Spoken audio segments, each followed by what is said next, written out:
ಚಿಕ್ಕ ವಯಸ್ಸಿಂದನೂ ನನಗೆ ಫಿಲ್ಮ್ ಇಂಡಸ್ಟ್ರಿಗೆ ಬರಬೇಕು ಅನ್ನೋದೊಂದು ಆಸೆ ಇತ್ತು. ಮನೆಯಲ್ಲಿ ಇಷ್ಟ ಇಲ್ಲ, ಮನೆಯಲ್ಲಿ ಫುಲ್ ಆಪೋಸಿಟ್. ಮನೆಯಲ್ಲಿ ಹೇಳ್ತಾ ಇದ್ರು, ಓಡಿಸ್ಕೋತಾ ಇದ್ದೆ. ಮಾಡ್ಲಿಂಗ್ ಅನ್ನೋದು ಅಷ್ಟು ನನಗೆ ಇಂಟ್ರೆಸ್ಟ್ ಇರಲಿಲ್ಲ. ಮನೆ ಬಿಟ್ಟು ಬಂದಿದ್ದು ನಾನು. ವಿಷ್ಣು ಸರ್ ಕಟೌಟ್ ಪಕ್ಕದಲ್ಲಿ ನಂದು ಕಟೌಟ್ ನಿಲ್ಸಿರೋದು ಅದು ನನಗೆ ನಿಜವಾಗ್ಲೂ ಭಾಗ್ಯ ಅಂತ ಹೇಳಿ. ಭಯ ಇತ್ತು, ಯಾರು ಏನ್ ಹೇಳ್ತಾರೋ, ಏನ್ ಗಲಾಟೆ ಆಗುತ್ತೋ. ಅದಕ್ಕೂ ನನಗೂ ಸಂಬಂಧ ಇಲ್ಲ.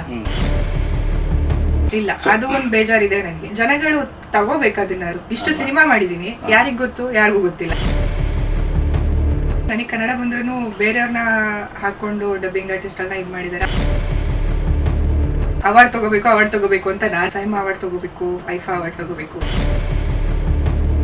ಇನ್ನೊಂದಷ್ಟು ವರ್ಷ ಇರಬೇಕು ಈ ಇಂಡಸ್ಟ್ರಿನಲ್ಲಿ ಅಂತಂದ್ರೆ ನಾನು ಮೇಂಟೈನ್ ಮಾಡ್ಕೊಳ್ಳೇಬೇಕು.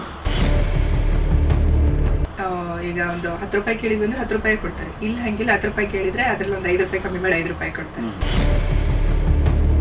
ಆದ್ಮೇಲೆ ನಮಸ್ಕಾರ. NTVಯ ಮಾತು ಮಂಥನ ಕಾರ್ಯಕ್ರಮಕ್ಕೆ ತಮಗೆಲ್ಲ ಆತ್ಮೀಯವಾದ ಸ್ವಾಗತ. ವೀಕ್ಷಕರೇ, ಬಣ್ಣದ ಜಗತ್ತು ಒಂಥರ ವಿಚಿತ್ರ, ವಿಶಿಷ್ಟ, ಬಹಳ ಆಕರ್ಷಣೀಯವಾಗಿರುವಂಥದ್ದು. ಎಲ್ಲರೂ ಕೂಡ ಈ ಬಣ್ಣದ ಜಗತ್ತಂದ್ರೆ ಏನೋ ಒಂದು ರೀತಿಯ ಸೆಳೆತ, ಆಕರ್ಷಣೆ.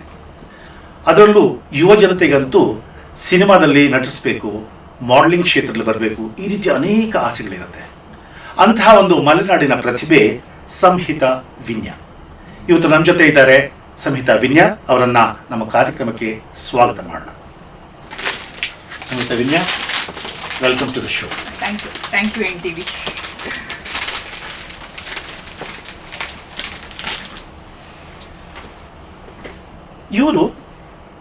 ಇವರ ಕರಿಯರ್ನ ಸ್ಟಾರ್ಟ್ ಮಾಡಿರೋದು ಮಾಡಲಿಂಗ್ನಿಂದ. ಬಹಳಷ್ಟು ಸುಮಾರು 75ಕ್ಕೂ ಹೆಚ್ಚು ರಾಷ್ಟ್ರೀಯ, ಅಂತಾರಾಷ್ಟ್ರೀಯ ಶೋಗಳಲ್ಲಿ ಅವರು ಪಾರ್ಟಿಸಿಪೇಟ್ ಮಾಡಿದ್ದಾರೆ. ಈಗ ಚಿತ್ರರಂಗಕ್ಕೆ ಕೂಡ ಬಂದಿದ್ದಾರೆ. ಅನೇಕ ಸುಮಾರು ಒಂದು 18 ಚಿತ್ರಗಳಲ್ಲಿ ಅವರು ನಟಿಸಿದ್ದಾರೆ. ಅದರಲ್ಲೂ ಕನ್ನಡ, ತೆಲುಗು, ತಮಿಳು ಚಿತ್ರಗಳಲ್ಲಿ ನಟಿಸಿದ್ದಾರೆ. ಇವರ ಒಂದು ಸಿನಿಮಾ ಜರ್ನಿ, ಮಾಡಲಿಂಗ್ ಜರ್ನಿ ಹೇಗಿತ್ತು ಅಂತ ನಾವು ಇವ್ರನ್ನ ಈಗ ಪ್ರಶ್ನೆ ಮಾಡೋಣ. ಮೊದಲಿಗೆ ಸಂಹಿತಾ, ನೀವು ಈ ಒಂದು ಕ್ಷೇತ್ರಕ್ಕೆ, ಮಾಡಲಿಂಗ್ ಕ್ಷೇತ್ರಕ್ಕೆ ಹೇಗೆ ಬಂದ್ರಿ, ಯಾಕೆ ಬಂದ್ರಿ? ಹೇಗೆ ಬಂದೆ ಅನ್ನೋದಕ್ಕಿಂತನೂ ಯಾಕೆ ಬಂದೆ ಅಂದರೆ, ಚಿಕ್ಕ ವಯಸ್ಸಿಂದನೂ ನನಗೆ ಫಿಲ್ಮ್ ಇಂಡಸ್ಟ್ರಿಗೆ ಬರಬೇಕು ಅನ್ನೋದೊಂದು ಆಸೆ ಇತ್ತು. ಚಿಕ್ಕ ವಯಸ್ಸಲ್ಲೇ ಅದೊಂದು ಕನಸು ನನಗೆ. ಹೇಗಾದರೂ ಮಾಡಿ ನಾನು ದೊಡ್ಡೋಳಾದ್ಮೇಲೆ ಒಳ್ಳೆ ಆ್ಯಕ್ಟರ್ ಆಗಬೇಕು ಅಂತ.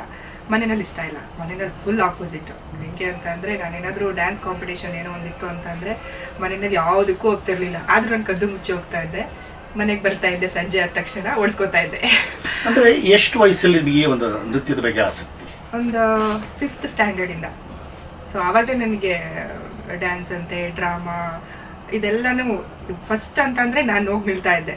ಟೀಚರ್ಸ್ ಕೇಳ್ತಾ ಇದ್ರು, ಯಾರಿಗೆ ಇಷ್ಟ ಇದೆ ಪಾರ್ಟಿಸಿಪೇಟ್ ಮಾಡೋದಕ್ಕೆ ಅಂತ. ಮ್ಯಾಮ್ ನಾನು ಮನೆಯಲ್ಲಿ ಹೇಳ್ತಾ ಇದ್ರು, ಓಡಿಸ್ಕೋತಾ ಇದ್ದೆ. ಓಡಿಸ್ಕೊಂಡೆ ಕೊನೆಗೆ ಇವಾಗ ನಾನು ಏನು ಅಂದ್ಕೊಂಡಿದ್ದು ಚಿಕ್ಕ ವಯಸ್ಸಲ್ಲಿ ಅದನ್ನೇ ಆಗಿದ್ದೀನಿ.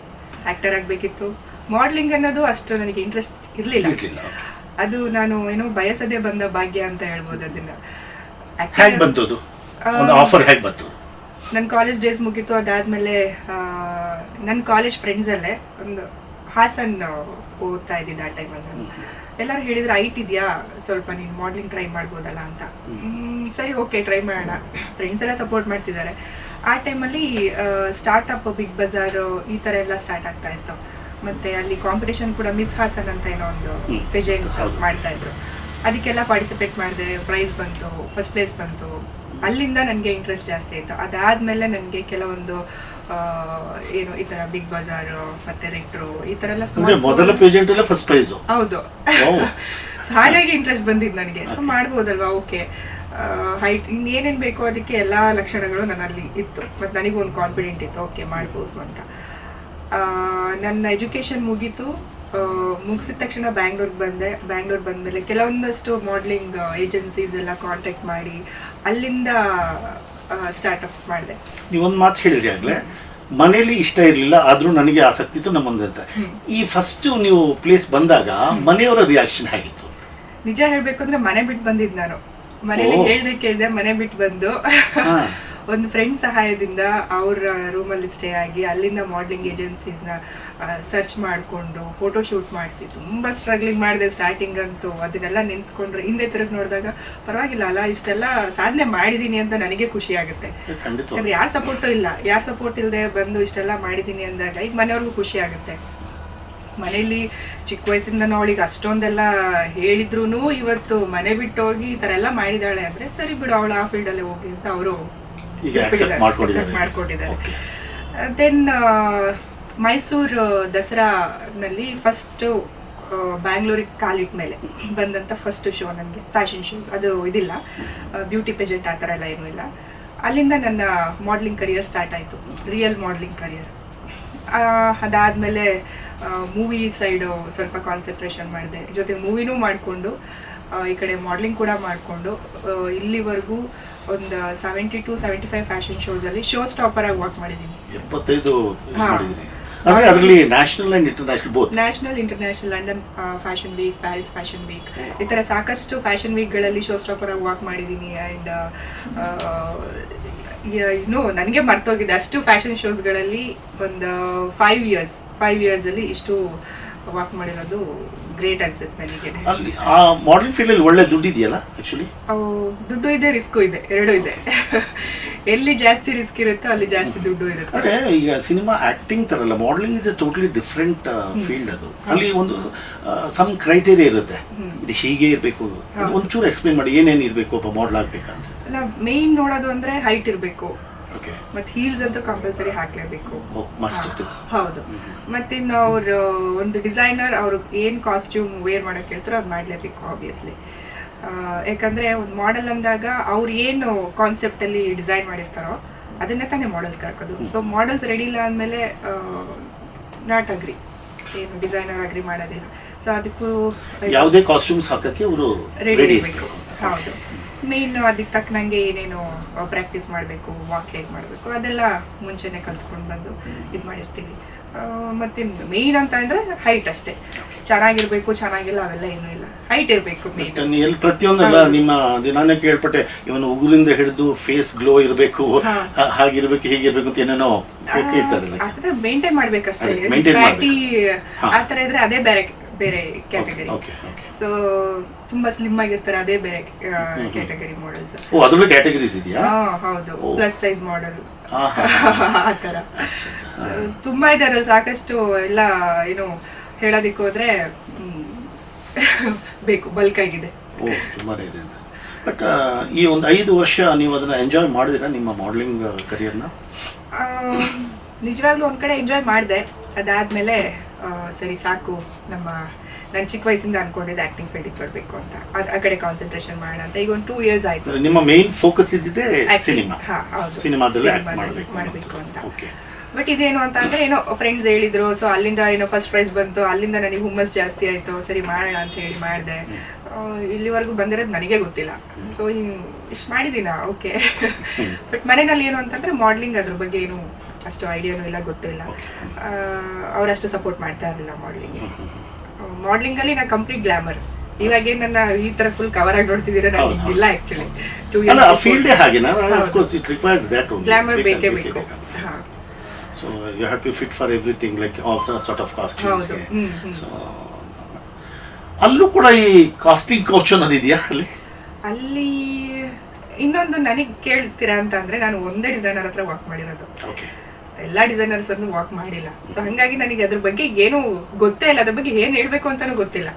ಸಾಕಷ್ಟು ಮಾಡೆಲ್ಸ್ ಎಲ್ಲ ಡಿಸೈನರ್ಸ್ ಜೊತೆನೂ ವರ್ಕ್ ಮಾಡಿರ್ತಾರೆ, ಮತ್ತೆ ಸಾಕಷ್ಟು ಕಡೆ ತುಂಬಾ ಶೋಸ್ ಮಾಡಿರ್ತಾರೆ ಅಲ್ಲಿ ಇಲ್ಲಿ.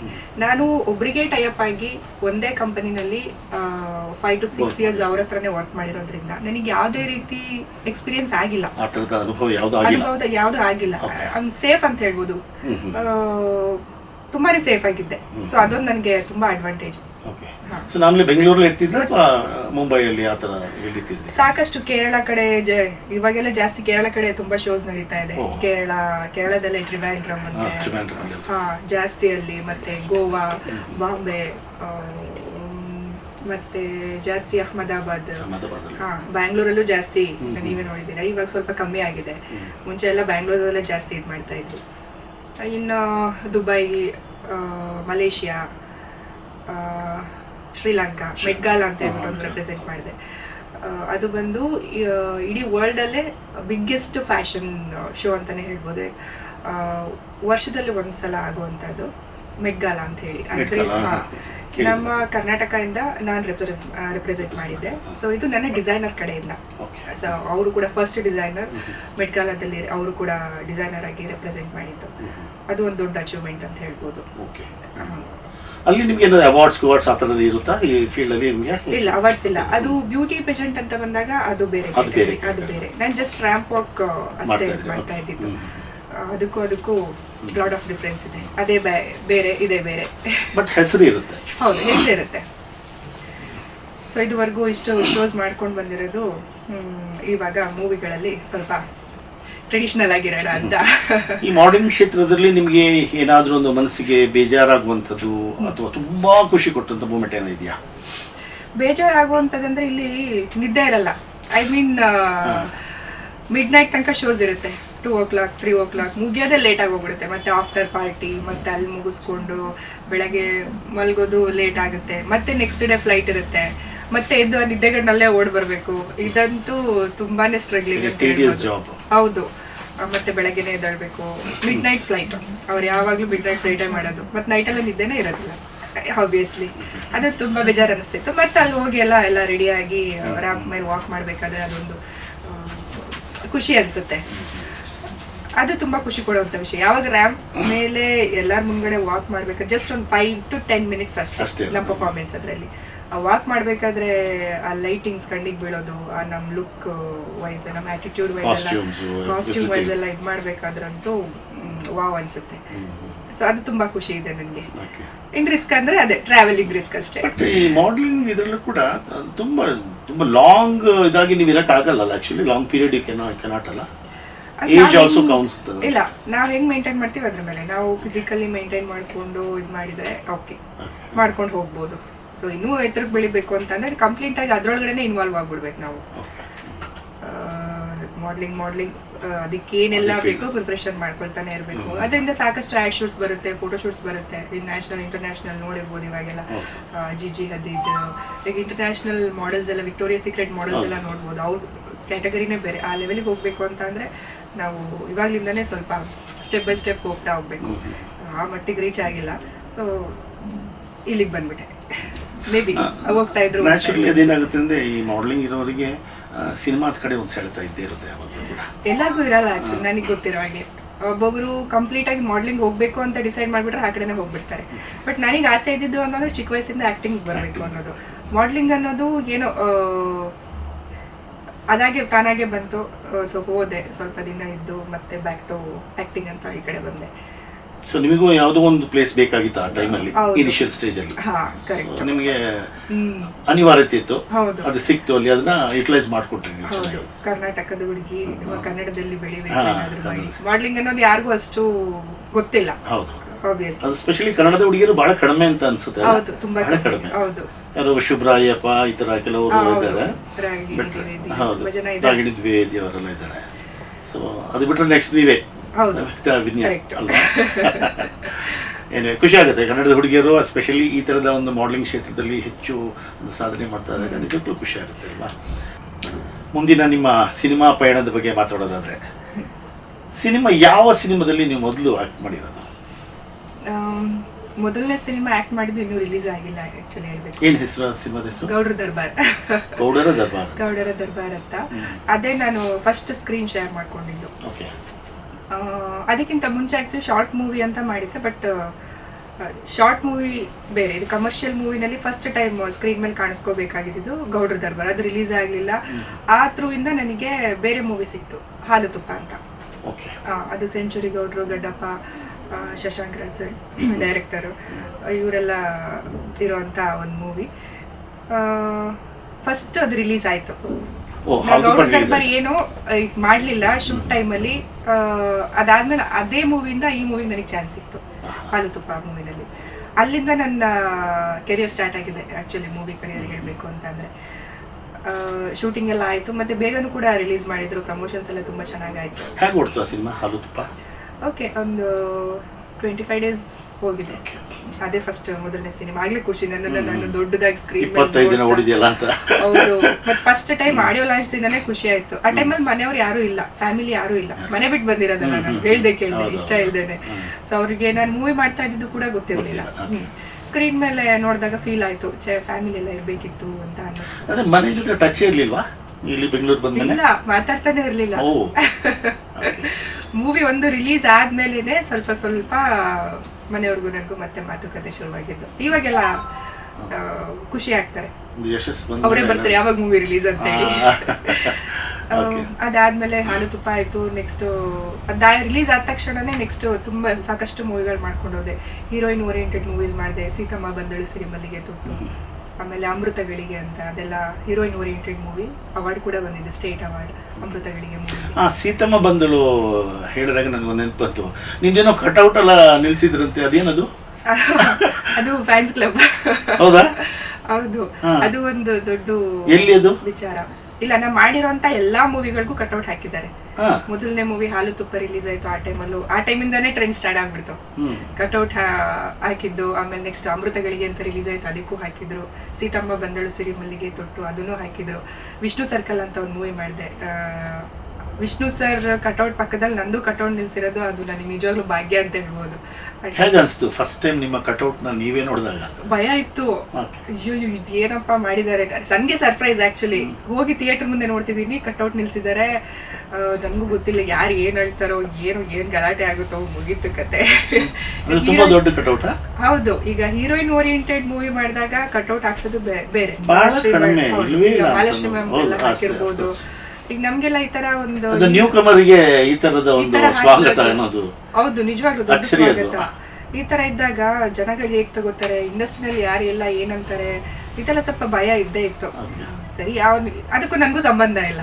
ಅವ್ರು ಯಾರೋ ಹಾಕಿದ್ದಾರೆ, ನಾನು ಹೋಗಿ ನೋಡಿದೀನಿ, ನೋಡೋಣ ಏನಾಗುತ್ತೆ ಅಂತೇಳಿ.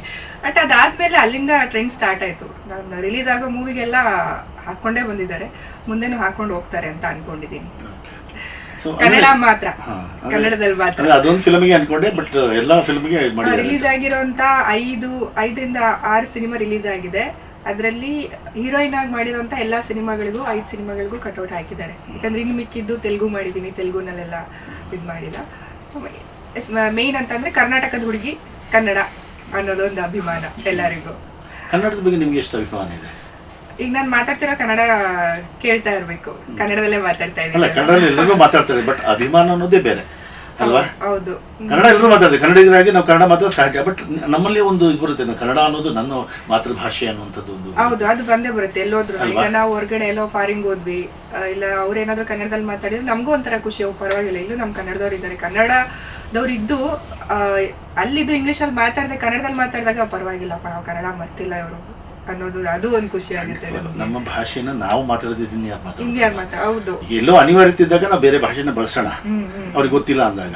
ಬಟ್ ನಾವು ಕನ್ನಡದ ಬಳಸಿದಾಗ ನಾವು ಯಾಕೆ ಇಂಗ್ಲಿಷ್ ಅಲ್ಲಿ ಮಾತಾಡೋಣ? ಕರೆಕ್ಟ್. ಕೆಲವೊಬ್ರು ಇರ್ತಾರೆ, ಅದು ಕನ್ನಡ ಲ್ಯಾಂಗ್ವೇಜ್ ಬಂದ್ರು ಕೂಡ ಅವರು ಇಂಗ್ಲಿಷ್ ಅಲ್ಲಿ ಮಾತಾಡೋದು, ಇಲ್ಲಿ ಹಿಂದಿ ಮಾತಾಡೋದು, ಏನೋ ಒಂಥರ. ನೀವು ಆತರ ಇಲ್ಲಲ್ಲ? ನಿಜವಾಗ್ಲೂ ಇಲ್ಲ. ಅವ್ರು ಬೇರೆ ಲ್ಯಾಂಗ್ವೇಜ್ ಅಲ್ಲಿ ಮಾತಾಡಿದ್ರು ನಾನೇ ಕನ್ನಡದಲ್ಲಿ ಮಾತಾಡ್ತೀನಿ. ಹಾಗೆ ಅದೇ ಕನ್ನಡದ ಅಭಿಮಾನ ಅಂತ ಹೇಳಿ. ಹೌದು, ನಾವ್ ಇಲ್ಲಿ ಹುಟ್ಟಿ ಬೆಳೆದು ಮತ್ತೆ ಇನ್ನೇನು ನಮ್ಮ ಭಾಷೆನ ನಾವೇ ಮಾತಾಡ್ತೀವಿ, ಇನ್ಯಾರು ಮಾತಾಡ್ತಾರೆ? ಹೌದು, ಅವರೆಲ್ಲ ಬೇರೆ ಬೇರೆ ಭಾಷೆಗಳಿಗೆ ಅಷ್ಟೊಂದು ಗಮನ ಕೊಡ್ಬೇಕಾದ್ರೆ ನಾವು ಅನಿವಾರ್ಯತೆ ಇದ್ದಾಗ ಮಾತ್ರ ನಾವು ಯಾವುದೋ ಒಂದು ಭಾಷೆನ ಬಳಸ್ಬೇಕೇ ವಿನ ಸಾಧ್ಯವಾದಷ್ಟು ಬಿಟ್ಟರೆ ನಮ್ಮ ಭಾಷೆನೇ ನಾವು ಯಾವತ್ತೂ ಬಳಸ್ಬೇಕು. ನಿಜ, ನಾವು ಹೆಮ್ಮೆಯಿಂದ ಹೇಳ್ಕೋಬೇಕು, ನಾನು ಕನ್ನಡಿಗರು ಅಂತ ಹೇಳಿ ಅನ್ನೋಂಥದ್ದು. ಸಮೇತ ಅವರು ಈಗ ಕನ್ನಡದಲ್ಲಿ ಒಟ್ಟು ಎಷ್ಟು ಸಿನಿಮಾ ಮಾಡಿದ್ದೀರಿ ತಾವು? ಒಂದು 18ರಿಂದ 20 ಆಗಿರ್ಬೋದು ಅನ್ಕೋತೀನಿ. ಯಾವ್ಯಾವ್ದು ಹೇಳಿ? ನನಗೆ ಮರ್ತೋಗಿದೆ ಯಾವ್ದು. ರಿಲೀಸ್ ಆಗಿರೋಂಥದ್ದು ಹಾಲು ತುಪ್ಪ, ಆಮೇಲೆ ಸೀತಮ್ಮ ಬಂದಳು ಸಿರಿಮಲ್ಲಿಗೆ ತೊಟ್ಟು, ಅಮೃತಗಳಿಗೆ, ಮತ್ತೆ ತೆಲುಗು ಒಂದು ಮಾಡಿದೆ ಯು ಆರ್ ಮೈ ಹೀರೋ ಅಂತ, ಅದು ವಿಷ್ಣು ಸರ್ಕಲ್, ಮತ್ತೆ ಲಂಬಾಣಿದು ಒಂದು ಮಾಡಿದ್ದೆ ನಸಾಬ್ ಅಂತ ಹೇಳಿ, ಅದು ರಿಲೀಸ್ ಆಗಿದೆ. ಈಗ ರೀಸೆಂಟಾಗಿ ಲಂಗೋಟಿ ಮ್ಯಾನ್ ಅಂತ ಒಂದು ಮಾಡಿದ್ದೆ ಪೊಲೀಸ್ ಗೆಟಪ್ಪಲ್ಲಿ, ಅದು ಕೂಡ ರಿಲೀಸ್ ಆಗಿದೆ. 7-8 ಸಿನಿಮಾ ರಿಲೀಸ್ ಆಗಿದೆ. ಆಮೇಲೆ ಆಗ್ಬೇಕಾಗಿರೋದು ಇನ್ನೂ 7-8 ಸಿನಿಮಾ ರಿಲೀಸ್ ಆಗಬೇಕು. ಇನ್ನೂ 7-8 ಸಿನಿಮಾಗಳು ಆಗಬೇಕು. ಎಲ್ಲ ಮುಗ್ದಿದೆ, ಎಲ್ಲ ಸಿನಿಮಾ ಶೂಟಿಂಗ್ ಎಲ್ಲ ಮುಗ್ದಿದೆ? ಇಲ್ಲ, ಶೂಟಿಂಗ್ ಒಂದೆರಡು ನಡೀತಾ ಇದೆ. ಮತ್ತೀಗ ಯಾವುದು ಅಪ್ಕಮಿಂಗ್ ಮೂವಿ ಹೇಳಬೇಕು ಅಂತಂದ್ರೆ ಇಲ್ಲ, ಇವಾಗ ರೀಸೆಂಟಾಗಿ ರಿಲೀಸ್ ಆಗಿದ್ದು ಲಾಸ್ಟ್ ಒಂದು 20 days back GST Sajjan Lokesh. ಅದ್ರಲ್ಲಿ ಒಂದು ಸ್ಪೆಷಲ್ ಸಾಂಗ್ ಮಾಡಿದ್ದೀನಿ ಅಷ್ಟೇ. ಬಟ್ ತುಂಬಾ ಕಾಮಿಡಿ ಆಗಿರುವಂಥ ಸಿನಿಮಾ, ತುಂಬಾ ಚೆನ್ನಾಗಿದೆ. ಇನ್ನು ಓಡ್ತಾ ಇದೆ ಮೂವಿ. ಆ್ಯಂಡ್ ಈಗ ಅಪ್ಕಮಿಂಗ್ ಮೂವಿ ಡ್ಯಾನ್ಸ್ ನಂಬರ್ ಮಾಡಿದ್ರಿ ಅದರಲ್ಲಿ? ಹೌದು. ಹೇಗೆ ಹಿಟ್ ಆಗಿದೆಯಾ ಅದು? ಫುಲ್ ವೈರಲ್ ಆಗಿದೆ. ಚಮೇಲಿ ಚಲ್ ಅಂತ ಅದರಿಂದ ಎಲ್ಲ ಚಮೇಲಿ ಅಂತಾನೆ ಕರೀಕ್ ಸ್ಟಾರ್ಟ್ ಮಾಡ್ಬಿಟ್ಟಿದ್ದಾರೆ. ಬಟ್ ಸಾಂಗ್ ತುಂಬಾ ಚೆನ್ನಾಗಿದೆ. ಚಂದನ್ ಶೆಟ್ಟಿ ಕಂಪೋಸ್ ಮಾಡಿರುವಂತ. ಮೊದಲೇ ಹೇಳಿದ್ರೆ ನಾನು ಸ್ಟಾರ್ಟಿಂಗ್ ಇಲ್ಲ ಚಮೇಲಿ ಅವ್ರು ಬಂದಿದ್ದಾರೆ ಅಂತ ಹೇಳ್ತಿದ್ದೆ ನಾನು. ಮಿಡ್ಲ್. ಆಮೇಲೆ ಈಗ ಅಪ್ಕಮಿಂಗ್ ಮೂವಿ ಮೆಜೆಸ್ಟಿಕ್ 2, ಅದು ತುಂಬಾ ಚೆನ್ನಾಗಿದೆ. ರೌಡಿಸಮ್, ಲವ್ ಸ್ಟೋರಿ, ಸೆಂಟಿಮೆಂಟ್ ಇರುವಂಥದ್ದು. ಭರತ್ ಅಂತ ಹೇಳಿ ನ್ಯೂ ಕಮರ್.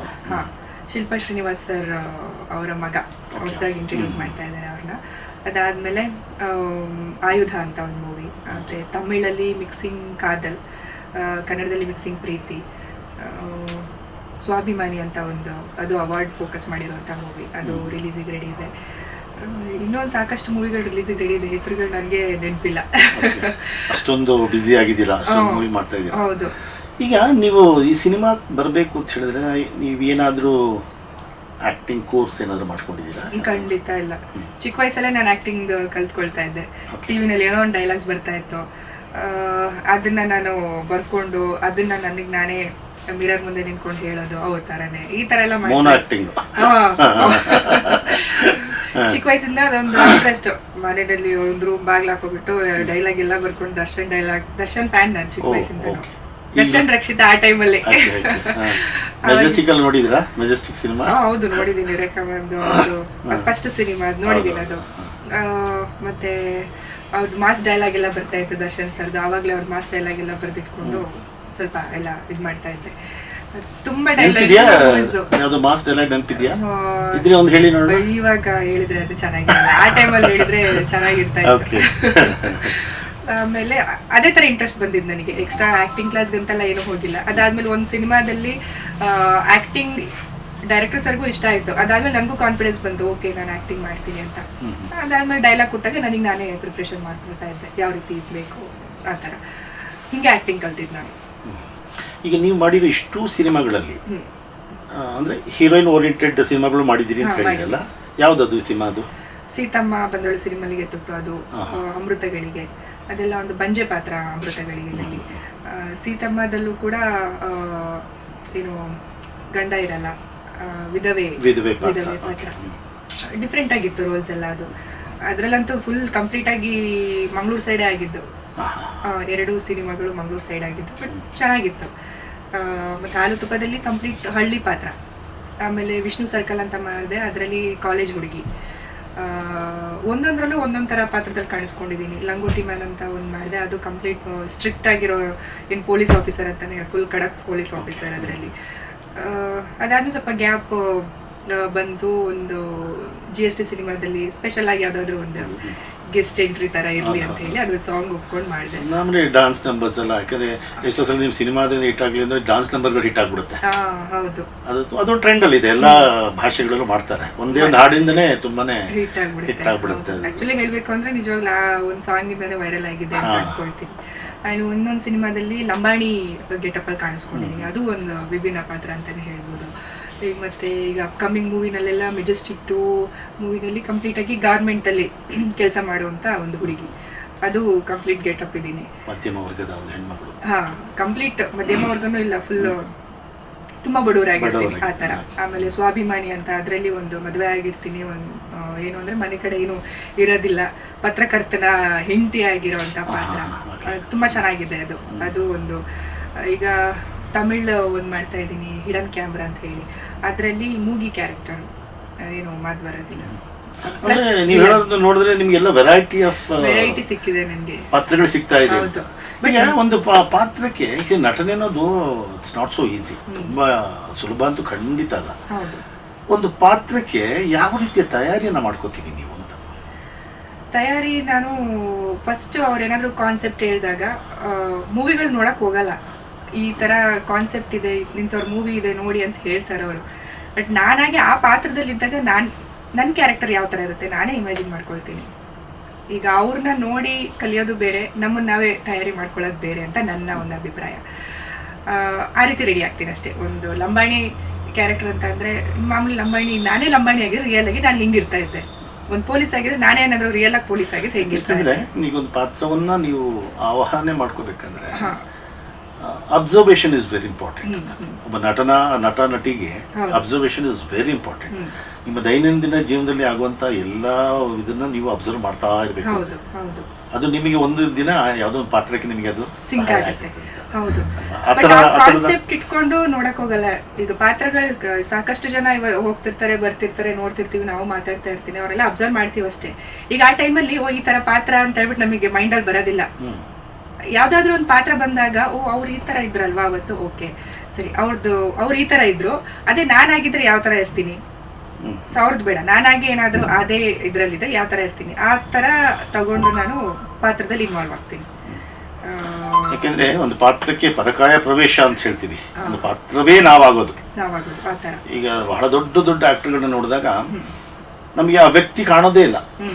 ಉದಾಹರಣೆಗೆ ಕಮಲ್ ಹಾಸನ್ ಅಂತವರು, ಇಂಥವ್ರನ್ನ ನೋಡಿದಾಗ ಅವ್ರ ಪಾತ್ರನೇ ಆಗ್ಬಿಡ್ತಾರೆ. ನಮ್ಗೆ ಅಲ್ಲಿ ಕಮಲ್ ಹಾಸನ್ ಮರ್ತು ಹೋಗ್ತಾನೆ, ಪಾತ್ರ ಮಾತ್ರ ಅಂದ್ರೆ ಅದೇ ಪರಕಾಯ ಪ್ರವೇಶ ಅನ್ನೋದು.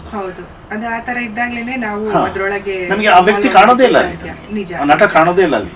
ಆ ಪಾತ್ರ ಯಾವುದೋ ಒಂದು ಮಾಧವ ಅಂತ ಒಂದು ಪಾತ್ರ ಅಂತ ಇಟ್ಕೊಳ್ಳಿ, ಆ ಮಾಧವನೇ ನಮ್ಗೆ ಕಾಣ್ತಾನೆ ಅಲ್ವಾ.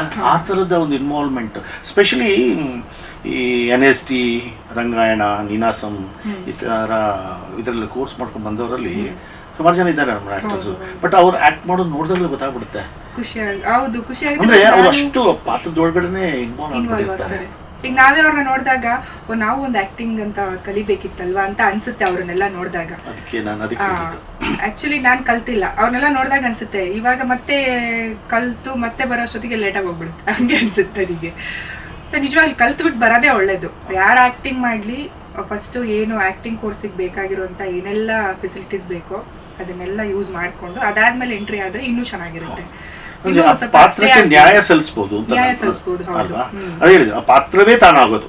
ನಟನೆ ಅನ್ನೋದೇನಿದೆ ಅಂದ್ರೆ ಅಲ್ಲಿ ನಾನಲ್ಲ, ಅದು ಆ ಪಾತ್ರವೇ ನಾನಾಗೋದು. ಯಾವುದೇ ಪಾತ್ರ ಆಗಿರ್ಬೋದು, ಒಂದು ಹಿಜಡಾ ಕ್ಯಾರೆಕ್ಟರ್ ಆಗಿರ್ಬೋದು, ಒಂದು ವಿಧವೆ ಕ್ಯಾರೆಕ್ಟರ್ ಆಗಿರ್ಬೋದು, ಮೂಕಿ ಕ್ಯಾರೆಕ್ಟರ್ ಆಗಿರ್ಬೋದು, ಪ್ರತಿಯೊಂದನ್ನು ಕೂಡ ನಾವಾಗೋದಿದೆಯಲ್ಲ, ಅದು ನಟನೆ. ಆಕ್ಟಿಂಗ್ ಕಲಿದೆ ತಾನಾಗೆ ಆಕ್ಟ್ ಮಾಡ್ತಾರಲ್ಲ, ಅದು ಬೇರೆ ಲೆವೆಲ್ ಅಂತ ಹೇಳ್ಬೋದು. ಅವರಿಗೆ ಬರೋದು ಏನೋ ಗಾಡ್ ಗಿಫ್ಟ್ ಅಂತ. God gift definitely. ತುಂಬಾ ಜನ ಎಲ್ಲ ಅದೀಗ ನೀವೇ ಹೇಳಿದ್ರಿ, ಸಣ್ಣವರಿರುವಾಗಲೇ ನಾನು ಎಲ್ಲ ಆಕ್ಟ್ ಮಾಡ್ತಾ ಇದ್ದೆ ಮನೆಯಲ್ಲಿ ಅಂತ. ಅದು ಒಂದು ರೀತಿ ಗಾಡ್ ಗಿಫ್ಟ್ ಅದು. ಸೊ ಅಂತವರಿಗೆ ಸ್ವಲ್ಪ ಯೋಚನೆ ಜಾಸ್ತಿ ಇರುತ್ತೆ, ಯಾಕಂದ್ರೆ ಯಾವುದೇ ಒಂದು ಪಾತ್ರ ಕೊಡಿದಾಗ ನಾನು ಇದನ್ನ ಹೀಗೆ ಮಾಡ್ಬೋದು ಅಂತ ಅನ್ಸುತ್ತೆ. ಬಟ್ ಈಗಲೂ ಕೆಲವೊಂದ್ಸಲ ನಾನೇ ಆಕ್ಟ್ ಮಾಡ್ಬೇಕಾದ್ರೆ ನಾನೇ ಸ್ಕ್ರೀನ್ ಮೇಲೆ ನೋಡ್ಬೇಕಾದ್ರೆ ಸ್ವಲ್ಪ ಇನ್ನೂ ಬೇಕಿತ್ತು ಅಂತ, ಇನ್ನೂ ಚೆನ್ನಾಗಿ ಮಾಡ್ಬೋದಿತ್ತು, ಸೊ ಏನಾದ್ರು ಕ್ಲಾಸ್ಗೆ ಹೋಗ್ಬೇಕಿತ್ತ ಅಂತ ಅನ್ಸುತ್ತೆ. ನನ್ಗೆ ಡೌಟ್ ಬರುತ್ತೆ. ಕೆಲವೊಬ್ರು ಹೇಳ್ಬೋದು ಆಕ್ಟಿಂಗ್ ಚೆನ್ನಾಗಿದೆ ಅಂತ. ಈಗ ನಮಗೆ ಅನ್ಸುತ್ತಲ್ವ, ಈಗ ನಮ್ಮ ತಪ್ಪುಗಳನ್ನ ನಾವೇ ಕಂಡು ಹಿಡ್ಕೋಬೇಕು. ಯಾರು ಚೆನ್ನಾಗಿ ಇರಲ್ಲ ಅಂತ ಬೆಳಿಬೇಕು ಅಂತಂದ್ರೆ ಆ ರೀತಿಯ ಒಂದು ಮನೋಧರ್ಮ ನಮ್ಮಲ್ಲಿ ಇಟ್ಕೋಬೇಕು. ಹೌದು, ಚೆನ್ನಾಗಿದೆ ಅಂತ ಅನ್ಕೋಬಾರ್ದು. ಇಲ್ಲ, ನಾನು ಇನ್ನೂ ಚೆನ್ನಾಗಿ ಮಾಡ್ಬೇಕಾಗಿತ್ತು ಅಂತಂದಾಗ ಮುಂದಿನ ಒಂದು ಇದ್ರಲ್ಲಿ ನಾವು ಇನ್ನೂ ಚೆನ್ನಾಗಿ ಮಾಡ್ಬೋದು ಅನ್ನೋದು. ಹೌದು, ಯಾಕಂದ್ರೆ ಮುಂಚೆ ಮಾಡಿರೋ ಮೂವಿಗಳಿಗೂ ಇವಾಗ ಮಾಡಿರೋದಕ್ಕೂ ನನಗೆ ಅನ್ಸುತ್ತೆ ಇವಾಗಿಗೂ ತುಂಬಾ ಡಿಫ್ರೆನ್ಸ್ ಇದೆ, ಸ್ವಲ್ಪ ಚೇಂಜಸ್ ಆಗಿದೆ. ಸೊ ಹಂಗೆ ನಾವು ಒಂದೊಂದು ನೋಡ್ತಾ ಇದ್ದಾಗ ನಮಗೆ ಗೊತ್ತಾಗುತ್ತೆ, ಈ ತರ ಮಾಡಬಾರ್ದು, ಈ ತರ ಮಾಡ್ಬೇಕಿತ್ತು. ನಮ್ಮ ಲುಕ್ಕಲ್ಲೂ ಅಷ್ಟೇ, ಮುಂಚೆ ಇದ್ದಿದ್ದ ಲುಕ್ ಬೇರೆ, ನನಗೆ ಇವಾಗಿರೋ ಲುಕ್ ಬೇರೆ. ಮೇಕಪ್ ವೈಸ್ ಆಗಿರ್ಬೋದು, ಹೇರ್ ಸ್ಟೈಲ್ ವೈಸ್ ಆಗಿರ್ಬೋದು, ಕಾಸ್ಟ್ಯೂಮ್ ವೈಸ್ ಆಗಿರ್ಬೋದು. ಆವಾಗ ಇದ್ದ ಸಂಹಿತಾನೇ ಬೇರೆ, ಇವಾಗಿರೋ ಸಂಹಿತಾನೇ ಬೇರೆ. ಪ್ರತಿದಿನನೂ ಕಲಿಕೆನೆ. ಹೌದು, ಕಲಿತಾನೆ ಇರ್ಬೇಕು, ಚೇಂಜ್ ಮಾಡ್ತಾನೆ ಇರ್ಬೇಕು. ಆವಾಗ್ಲೇ ಒಂದು ಅರ್ಥ. ಹೌದು, ಖಂಡಿತ. ಈಗ ಒಂದು ಸಿನಿಮಾ ಅಂತಂದ್ರೆ, ಒಂದು ಹೀರೋಯಿನ್ ಅಂತಂದ್ರೆ ಒಂದು ಸ್ಪೆಷಲ್ ಇದಿರ್ಬೇಕಾಗುತ್ತೆ. ಅಂದ್ರೆ ಎಲ್ಲದರಲ್ಲೂ ಸ್ವಲ್ಪ ಅವರಿಗೆ ಗೊತ್ತಿರ್ಬೇಕಾಗುತ್ತೆ. ಡ್ಯಾನ್ಸ್ ಗೊತ್ತಿರ್ಬೇಕಾಗುತ್ತೆ, ಫೈಟ್ಸ್ ಅಫ್ಕೋರ್ಸ್ ಕೆಲವೊಂದು ನಿಮ್ಮ ಈಗ ಪೊಲೀಸ್ ಆಫೀಸರ್ ಪಾತ್ರಗಳು ಮಾಡಿದಾಗ ಇಂಥದ್ದೆಲ್ಲ ಬೇಕಾಗುತ್ತೆ. ಇಂಥದ್ದೆಲ್ಲ ತಾವು ಕಲ್ತಿದ್ದೀರಾ ಹೇಗೆ? ಡ್ಯಾನ್ಸು ಮೂವಿಗೆ ಅಂತಾನೆ ನಾನು ಕೆಲವೊಂದು ಹಾರ್ಸ್ ರೈಡಿಂಗ್ ಕಲ್ತಿದ್ದೀನಿ, ಆಮೇಲೆ ಬೈಕ್ ರೈಡಿಂಗ್ ಕಲ್ತಿದ್ದೀನಿ, ನಾನು ಫೈಟ್ ಕಲ್ತಿದ್ದೀನಿ. ಮೂವಿಗೆ ಅಂತ ಏನೇನು ಬೇಕು ಎಲ್ಲ ಕಲ್ತಿದ್ದೀನಿ. ಆ ಥರ ಒಂದು ಪಾತ್ರ, ನನಗೆ ಇಷ್ಟ ಆಗುವಂಥ ಪಾತ್ರದ ಮೂವಿ ಇನ್ನೂ ಸಿಕ್ಕಿಲ್ಲ. ಫಾರ್ ಎಕ್ಸಾಂಪಲ್ ಹೇಳ್ಬೇಕು ಅಂದ್ರೆ ಪದ್ಮಾವತಿ ಅನ್ನೋ ಒಂದು ಮೂವಿ ನೋಡಿರ್ಬೋದು, ದೀಪಿಕಾ ಪಡುಕೋಣೆ. ಒಂದು 10 ಸಲ ಮೂವಿ ನೋಡಿದ್ದೀನಿ ನಾನು. ಆ ಥರ ಒಂದು ಪಾತ್ರ ಮಾಡಬೇಕು ಅಂತ ತುಂಬಾ ಆಸೆ ನನಗೆ. ಅದು ಯಾವಾಗ ಸಿಗುತ್ತೋ ಗೊತ್ತಿಲ್ಲ. ಅಲ್ಲ, ನಿಮಗೆ ಅದು ಸಿಗಬೇಕು ಅಂತ ಅನ್ನೋದು ಬಹಳ ಸಹಜವಾದ ಪ್ರಶ್ನೆ. ಬಟ್ ಅದಕ್ಕೆ ತಯಾರಿನ ನೀವೇನ್ ಮಾಡ್ಕೊಂತ ಇದ್ದೀರಿ ಅನ್ನೋದು ಬಹಳ ಮುಖ್ಯ. ಅದಕ್ಕೆ ತಯಾರಿ ನೋಡಿರ್ಬೇಕು. ಅದು ಮೂವಿನಲ್ಲಿ ಏನು ತಯಾರಿ ಅಂತಿಲ್ಲ, ಏನಂದ್ರೆ ಫುಲ್ ಗತ್ತಾಗಿರುವಂಥ ಒಂದು ಹುಡುಗಿ, ಟ್ಯಾಲೆಂಟೆಡ್ ಹುಡುಗಿ, ಆ ಥರ ಒಂದು ಪಾತ್ರ ಆಗುತ್ತೆ. ಬಟ್ ಅದು ಬಿಟ್ಟು ನಾನು ಏನಿದೆ ಹಾರ್ಸ್ ರೈಡಿಂಗ್ ಆಗಿರ್ಬೋದು, ಬೈಕ್ ರೈಡಿಂಗ್, ಇದೆಲ್ಲ ಕಲ್ತಿದ್ದೀನಿ. ಮೂವಿಗೆಲ್ಲ ಏನೇನ್ ಬೇಕು ಬಂದ ಮೇಲೆ ಬೈಕ್ ಓಡಿಸ್ತೀನಿ.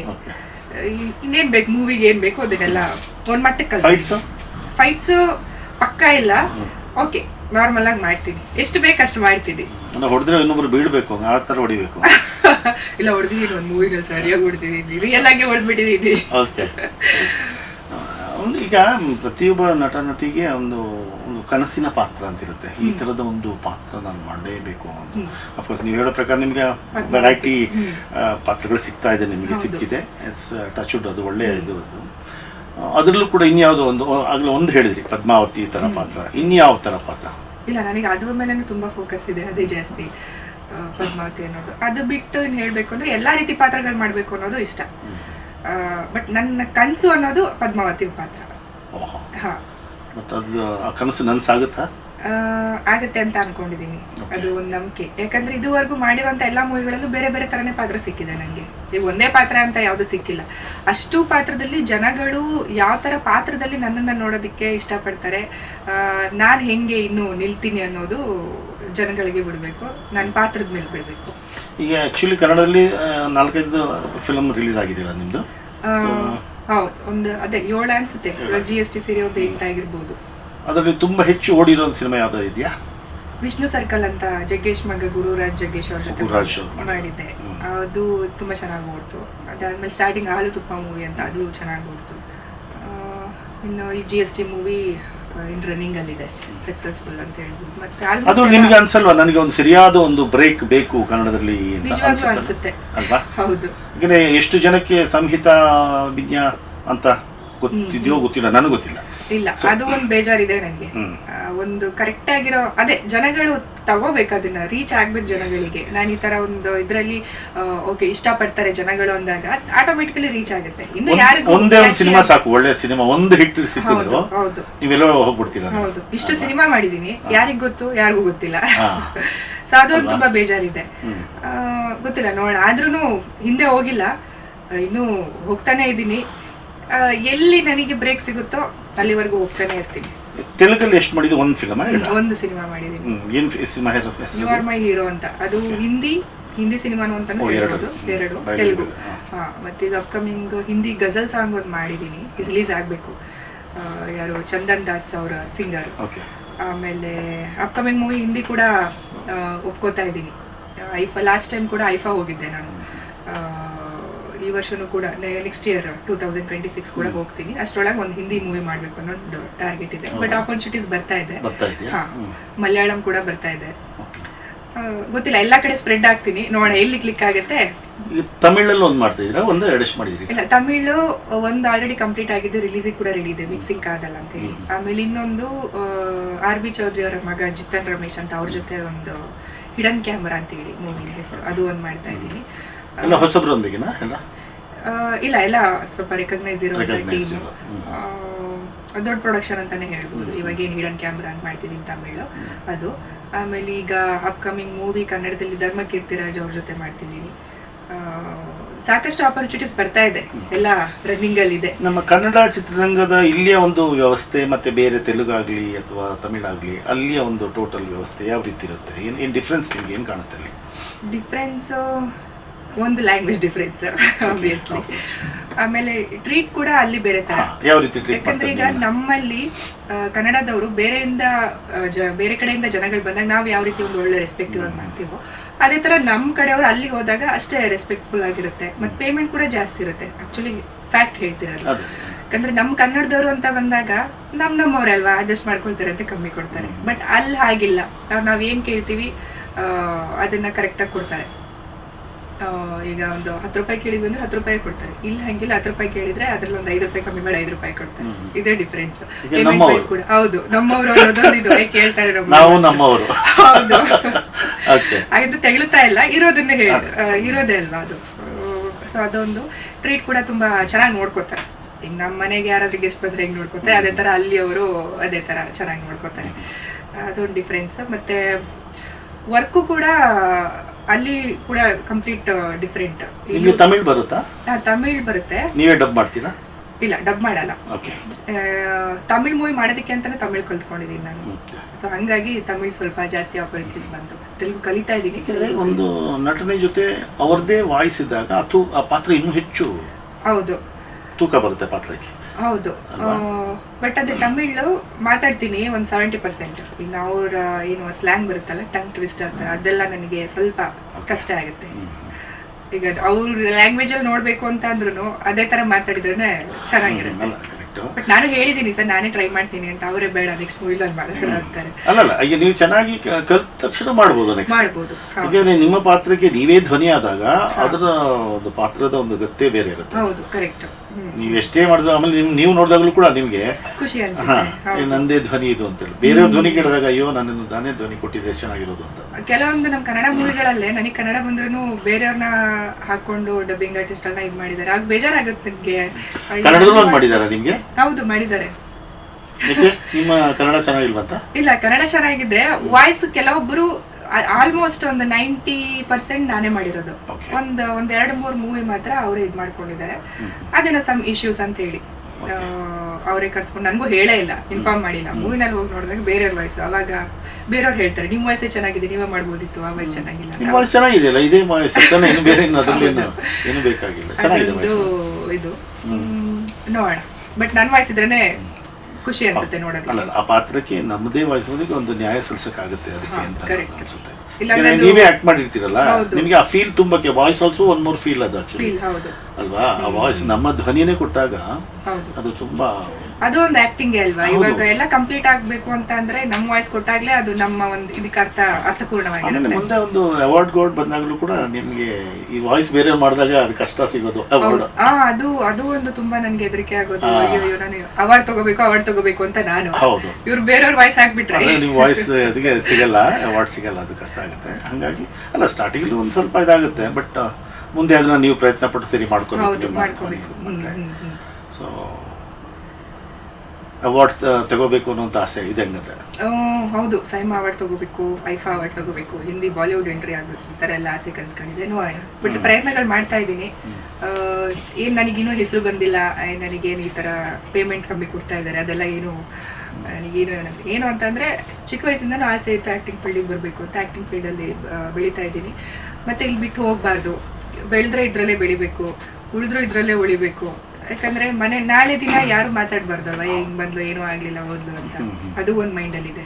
ಇನ್ನೊಂದು ನನ್ನ ಆಸೆ ಕನಸು ಈ ಫೀಲ್ಡ್. ಸೊ ಇದ್ರಲ್ಲೇ ಮುಂದುವರಿಯೋಣ, ಎಲ್ಲಿವರೆಗೂ ಆಗುತ್ತೆ ಹೋಗ್ತಾ ಇರ್ತೀನಿ. ಈಗ ಒಂದು ಸಿನಿಮಾದ ಆಫರ್ ಬಂದಾಗ ನೀವು ಜಸ್ಟ್ ಅದನ್ನ ಹಾಗೇನೆ ಒಪ್ಕೊಂಡ್ಬಿಡ್ತೀರಾ, ಅಥವಾ ಪಾತ್ರ ಯಾವ ರೀತಿ ಇದೆ, ಅದಕ್ಕೇನು ತೂಕ ಇದೆ, ಇದೆಲ್ಲ ನೋಡ್ಕೊಂಡು ನೀವು ಒಪ್ಕೋತೀರಾ ಹೇಗೆ? ಕೆಲವೊಂದು ಮೂವಿಗಳು ಏನಾದ್ರೂ ಚೆನ್ನಾಗಿದೆ, ಒಂದು ದೊಡ್ಡ ಯಾವುದೋ ಒಂದು ರೆಕಗ್ನೈಸ್ ಡೈರೆಕ್ಟರ್ ಅವ್ರ ಮೂವಿ ಚೆನ್ನಾಗಿ ಮಾಡ್ತಾರೆ ಅಂತ ಗೊತ್ತಿರುತ್ತೆ. ಈ ತರ ಒಂದು ಪಾತ್ರ ಇದೆ, ಚಿಕ್ಕದಾಗಿ ಎಕ್ಸ್ಪ್ಲೇನ್ ಮಾಡ್ತಾರೆ ಅಷ್ಟೇ, ಎಕ್ಸ್ಟ್ರಾ ಏನು ಜಾಸ್ತಿ ಏನು ಕೇಳಕ್ ಹೋಗಲ್ಲ. ಸರಿ ಸರ್ ಮಾಡ್ತೀನಿ ಅಂತ ಒಪ್ಕೋತೀನಿ, ಯಾಕಂದ್ರೆ ಅವ್ರ ಮೇಲೆ ನಂಬಿಕೆ ಇಟ್ಟಿರ್ತೀನಿ ನಾನು, ಈ ತರ ಮಾಡ್ತಾರೆ ಅಂತ. ಈ ತರ ಒಪ್ಕೋತೀನಿ. ಇನ್ನೊಂದು ಕೆಲವೊಂದು ನನಗೆ ನಂಬಿಕೆ ಇಲ್ಲ, ಸರಿ ಒಂದ್ಸಲ ಸ್ಟೋರಿ ಕೇಳೋಣ ಅಂತ ನನಗೆ ಅನಿಸ್ದಾಗ ನಾನೇ ಕೇಳ್ತೀನಿ, ಈ ತರ ಫುಲ್ ಸ್ಟೋರಿ ಹೇಳ್ಬಿಡಿ ಸರ್ ಅಂತ. ಸ್ಟೋರಿ ಕೇಳಿದಾಗ ಓಕೆ ಪಾತ್ರ ಇಷ್ಟ ಆಯ್ತಾ ಮಾಡ್ತೀನಿ ಅಂತೀನಿ. ಸೊ ಪಾತ್ರ ಏನಾದ್ರು ಇಷ್ಟ ಆಗಿಲ್ಲ ಅಂದ್ರೆ ಡೈರೆಕ್ಟಾಗಿ ಹೇಳ್ತೀನಿ, ಇಲ್ಲ ಸರ್ ಇದು ಲೈಕ್ ಬೇಡ ಅನಿಸ್ತಿದೆ. ಅದು ನೋಡ್ಕೊಂಡೇ ಮಾಡ್ತೀನಿ. ಆಲ್ಮೋಸ್ಟ್ ಕೆಲವೊಂದು ಡೈರೆಕ್ಟರ್ ಮೇಲೆ ನಂಬಿಕೆ ಇಟ್ಟು ಮಾಡ್ತೀನಿ. ಅಲ್ಲ, ಈಗ ಕೆಲವೊಂದ್ಸಲ ನಂಬಿಕೆ ಇಟ್ಟು ಮಾಡಿ ಆಮೇಲೆ ನೋಡಿದಾಗ ಆ ಥರದ ಪಾತ್ರ ಇರಲಿಲ್ಲ ಅಂತ ಆಗಿರುವ ಅನುಭವ ಇದೆಯಾ? ಇದೆ, ಒಂದು ಮೂವಿನಲ್ಲಿ ನಿಜವಾಗ್ಲೂ ಆಗಿದೆ. ಅವಾಗಿಂದ ಸ್ವಲ್ಪ ಎಚ್ಚೆತ್ಕೊಂಡಿದ್ದೀನಿ. ಇನ್ನು ಬರುವಂಥ ಮೂವಿಗಳೆಲ್ಲ ಸ್ವಲ್ಪ ಸ್ಟೋರಿ ಕೇಳಬೇಕು ಅಂತ ಹೇಳ್ಬಿಟ್ಟು. ಯಾಕೆಂದರೆ ನೀವು ಮುಂದೆ ಹೆಚ್ಚು ದೊಡ್ಡದಾಗಿ ಬೆಳಿಬೇಕು ಅಂತಂದಾಗ ಇದೆಲ್ಲ ಬಹಳ ಇಂಪಾರ್ಟೆಂಟ್ ಆಗುತ್ತೆ ಇವಲ್ಲ. ಹೌದು, ಅದು ನಿಜ. ಯಾಕಂದ್ರೆ ಸಾಕಷ್ಟು ಮುಂಚೆ ಮಾಡಿರೋಂಥ ಮೂವಿಗಳೆಲ್ಲ ಹಾಗೆ ಪ್ರಾಬ್ಲಮ್ ಆಗಿರೋದು. ಅವರು ಹೇಳೋದೇ ಒಂದು, ಸ್ಕ್ರೀನ್ ಮೇಲೆ ತೋರಿಸೋದೇ ಒಂದು.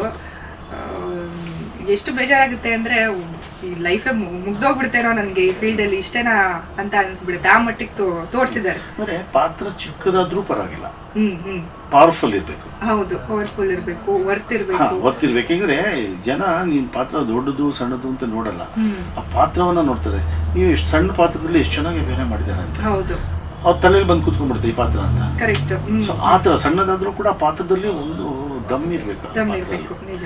ಅಂಥ ಪಾತ್ರಗಳು ಒಪ್ಕೊಂಡಾಗ ಇದಾಗುತ್ತೆ. ನಾನು ಯಾವಾಗ ಎಂಟ್ರಿ ಆದ್ನೋ ಫಿಲ್ಮ್ ಇಂಡಸ್ಟ್ರಿಗೆ ಅವಾಗ ನನಗೆ ಇದ್ರ ಬಗ್ಗೆ ಎಲ್ಲ ಗೊತ್ತಿಲ್ಲ, ಯಾವುದೋ ಒಂದು ಮಾಡಬೇಕು ಅಂತ ಒಪ್ಕೊಂಡು ಬಂದೆ. ಒಂದು ಸ್ಕ್ರೀನ್ ಮೇಲೆ ನೋಡಿದಾಗ ನನಗೆ ಅನ್ನಿಸ್ತು ಸರಿ. ಅದಾದ್ಮೇಲೆ ಸ್ವಲ್ಪ ದಿನ ಫಾಲೋ ಮಾಡಿದೆ, ಕತೆನೂ ಕೇಳಿದೆ.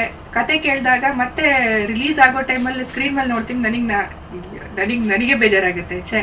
ಸ್ಟೋರಿ ಕೇಳಿನೂ ನಾನು ಈ ಥರ ಯಾಮಾರ್ಬಿಟ್ಟಿದ್ದೀನಿ ಅಂತ. ಯಾಕಂದರೆ ಅದು ಕೆಲವೊಂದು ಏನು ಟೀಮ್ ಮೇಲೆ ಡಿಪೆಂಡ್ ಆಗಿರುತ್ತೆ ಅಂತ ಹೇಳ್ಬೋದು. ತುಂಬ ಜನಗಳು ಅದೇ ಥರ ಆಗ್ತಾರೆ. ತುಂಬ ನಟ ನಟಿಯರು ಏನು ಮಾಡ್ತಾರಂತೆ, ಅವಕಾಶ ಒಂದು ಸಿಕ್ಕಲಿ ಅಂತೇಳಿ ಯಾವುದೋ ಸರಿಯಾಗಿ ನೋಡದೆ ಮಾಡ್ದೇ ಒಪ್ಕೊಂಡ್ಬಿಡ್ತಾರೆ.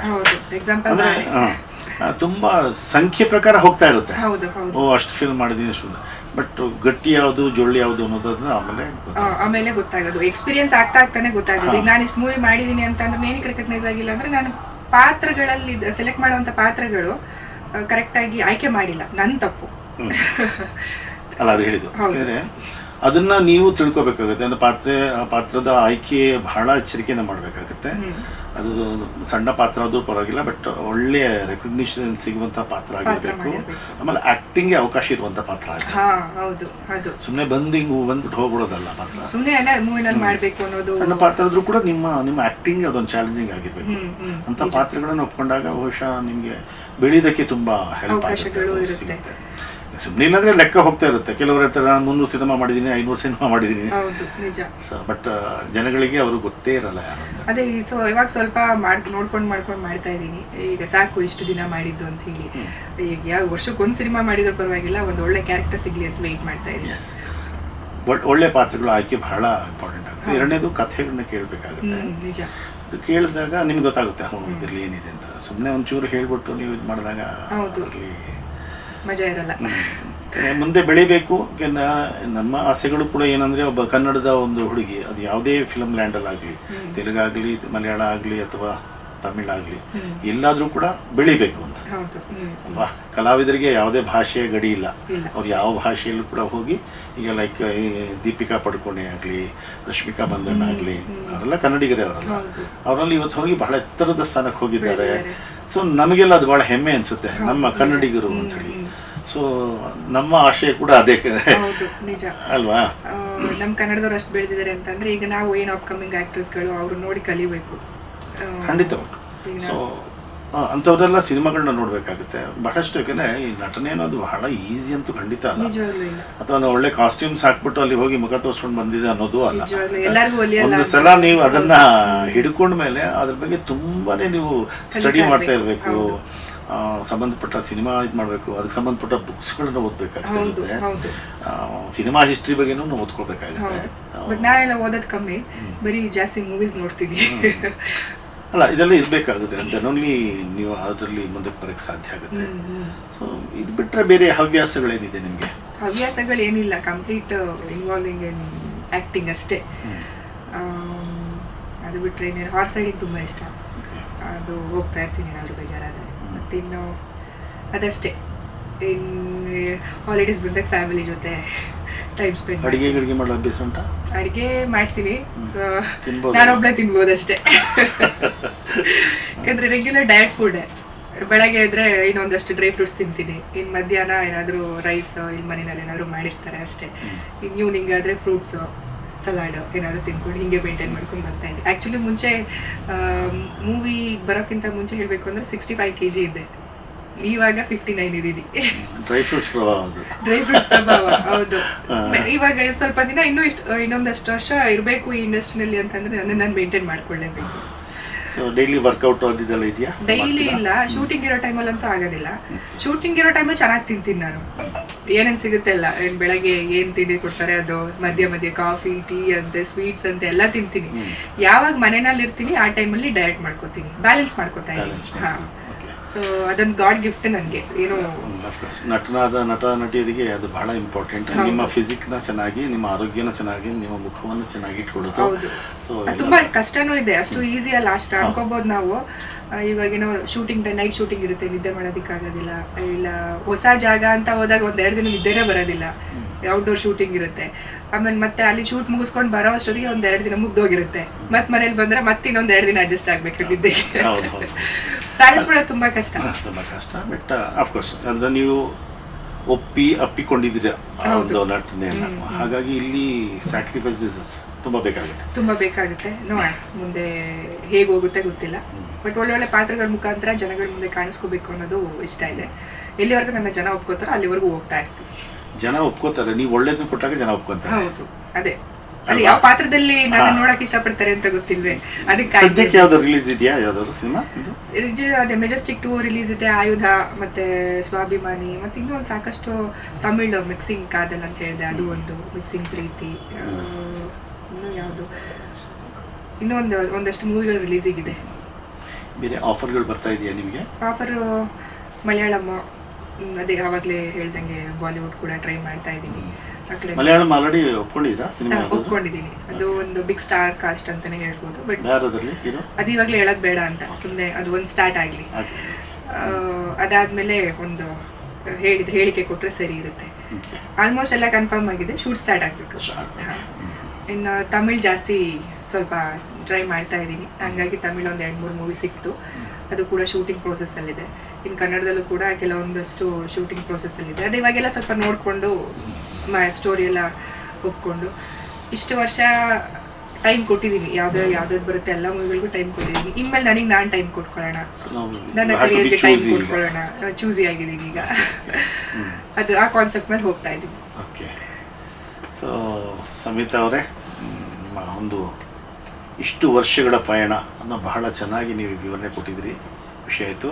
ಒಬ್ಬ ಕನ್ನಡದ ಹುಡುಗಿ ಇಷ್ಟೆಲ್ಲ ಮಾಡಿದ್ದಾಳೆ ಅಂತಂದರೆ ನಮಗೂ ಕೂಡ ಹೆಮ್ಮೆ ಆಗ್ತಾಯಿದೆ.